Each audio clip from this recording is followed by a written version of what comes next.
What has got to my head immediately is when you said optimize or study less, but with more quality. But how do we test what you know? Or like, what is the assessment in that? Because it could be like an exam, but that does not really resonate how well because you could just cram like I don't know, a couple of days for that. So, what is the the method to assess the knowledge that you gain? That's a great question. What I loved that I heard you say that I oftentimes don't hear people say is exams are not a great measure of learning.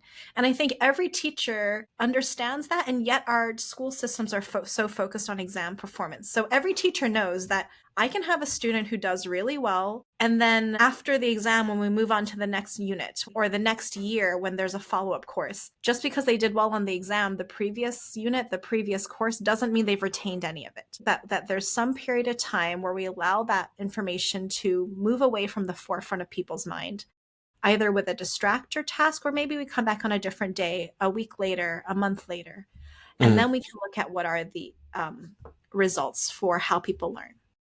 The other thing that researchers do is that they also look beyond just pure memory and look at transfer of learning or application of learning. Is this learning now usable in a slightly different format than the way it was absorbed in? Because really, that's what we want.